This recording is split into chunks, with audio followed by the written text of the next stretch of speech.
ஏய் மாப்பிள்ளைங்களா என்னையா எல்லாம் கட்ட கட்டையாக அடுக்கி வச்சுருக்காங்க. நிறைய கட்டை இதில் வந்து பார்த்திங்கன்னா நிலவு காலுக்காக செய்கிறக்காக ஜன்னல் டோரு எல்லாம் செய்கிறக்காக அடுக்கி வச்சுருக்காங்க. ஸோ ஒன்றும் இல்லை, வாங்க பார்ப்போம் எப்படி தான் இந்த மரத்தெல்லாம் வெட்டுறாங்கன்னு.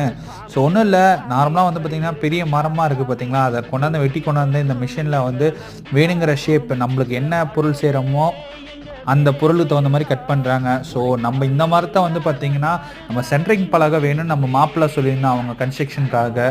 ஸோ அதுக்கு தகுந்த மாதிரி சைஸில் வந்து பார்த்திங்கன்னா கால்குலேட் பண்ணிட்டு, ஸோ அது வந்து பார்த்திங்கன்னா இவங்களாம் வந்து அந்தளத்துக்குலாம் ரொம்ப படித்தவங்கள, ஆனால் இருந்தாலும் அக்யூரேட்டாக ஒரு சின்ன ஸ்கேல் வச்சு கரெக்டாக மெஷர் பண்ணி இப்படி தான் கட் பண்ணணும் அப்படின்னு சொல்லி பார்த்திங்கன்னா வச்சுங்களேன், அவ்வளோ கஷ்டப்பட்டு அது வந்து பார்த்திங்கன்னா ரொம்ப பெரிய எக்யூப்மெண்ட்ஸ்லாம் யூஸ் பண்ணுறது. இவங்களே வந்து அந்த மரத்தை வந்து பிடிச்சி ரொம்ப தள்ளி அழகாக வந்து வெட்டுறாங்க. ஆனால் நம்மளால் இந்த மரத்தெலாம் அசைக்கவே முடியலாமா அப்படிங்களா?